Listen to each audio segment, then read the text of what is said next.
afternoon. It's James from Pipe Doctor Home Services.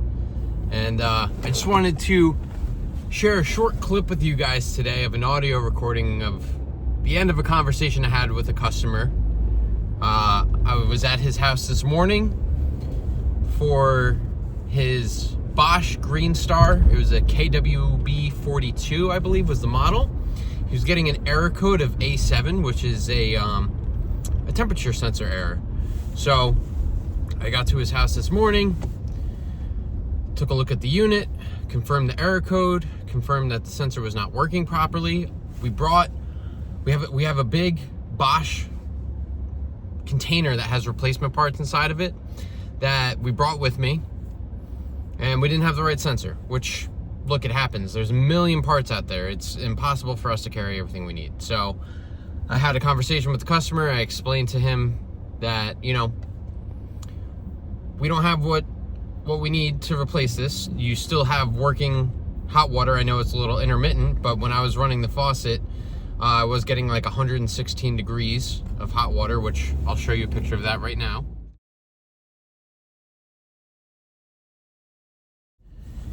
So I told him I can order the part, I can get it in by tomorrow, and if I can get it in at a good time tomorrow, I could come back either tomorrow late in the afternoon, or we could squeeze you in for an appointment on Friday. It won't take that long for me to return. But I will be charging for the visit today because I spent 40 minutes at your home, and I will be charging for when I come back. And he got very upset. He had stated that, he explained what the error code was over the phone when he called and made the appointment, and that we should have had what we needed when we came. And I explained to him that it's very difficult for us to do that. We're not going to pre-order material before going to someone's house, because what if you say no? Now I'm stuck with this sensor that I might not use again for another however many years. So I explained it very clearly to him. He did have a service agreement with us that, he had for a short period of time. We had been maybe once or twice to his house prior to that.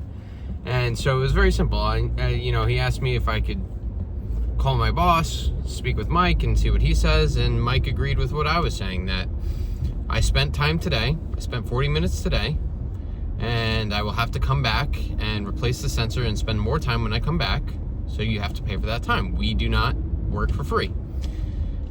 And if you are not okay with that, then we won't continue to service you anymore. And he elected to not have us service him anymore. So I'm going to play that audio clip. Let me know what you guys think. Let me know how you think I handled the situation. I never argue with customers. I just explain very clearly to them the situation. I don't get personally offended by it. But at the end of the day, I do the best that I can, and we do the best that we can to provide the best service for people. And unfortunately, unless we're driving a tractor trailer, we cannot carry everything that we need with us. So check out the audio recording. Let me know what you guys think. It's a little bit muffled just because I have my phone in my pocket, so bear with me on the audio. You might have to turn it up. And let me know if you've ever been in that situation before, where you've gotten, not into it with a customer, but you've had them, get upset, and you've had to turn down service for them. So let me know what you guys think. Now you are the expert. Yeah. I have a maintenance contract. Every month I am paying $40. No, I know. And then on top of it, you are saying that, okay, this is the part, I will come back. So this is not.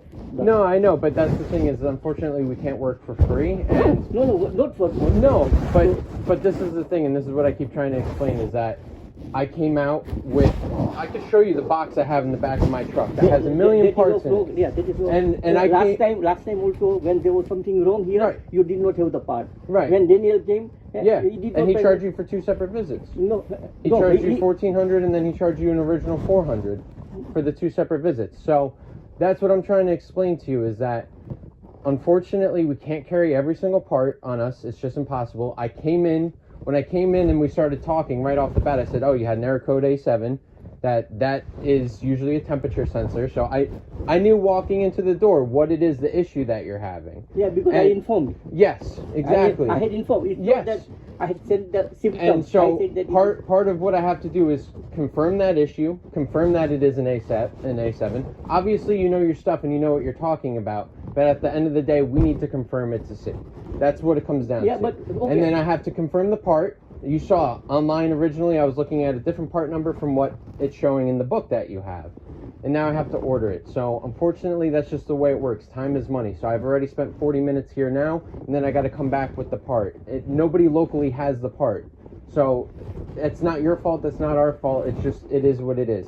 So Mike was saying on the phone that if you don't want to pay for it and you don't want to do it, then you could just cancel the contract and that could be it. Because he said that's the way it has to be. I came out, spent the time. If you want to pay for the time today, great. If not, then he said we'll just leave it at that. Okay, we'll leave it at that. Okay, all right. So I'll let him know. I'm sorry that it went. No, it isn't because. And the part is not available. When the part is not available for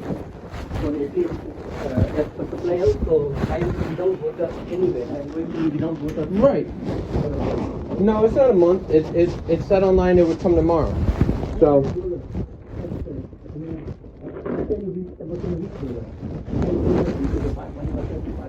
All right, sir. Have a good day. Thank you.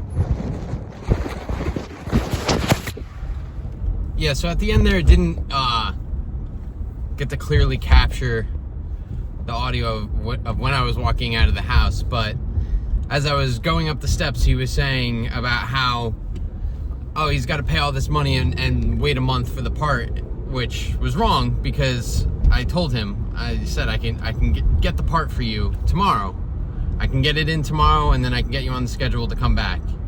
And he just ignored me, and then he started talking to a family member, you know, in a different language, so I didn't understand what was being said amongst them. But, you know, I tried to stay very cordial in the situation. I hate to lose customers, and I hate, you know, to lose someone that has a service contract with us, but at the end of the day, if you don't understand how a business works, and time is being spent, and you don't want to pay for that time, then it just doesn't work out like that, you know. For a business to make money, or for a business to stay open, they need to get paid for the time that they spend at people's homes. And I felt like I was very clear and cordial about it. So let me know what you guys think. You know, drop a comment down below, and I'd love to hear some stories of how you've dealt with clients in the past that, you know, don't want to pay for the services that you provide.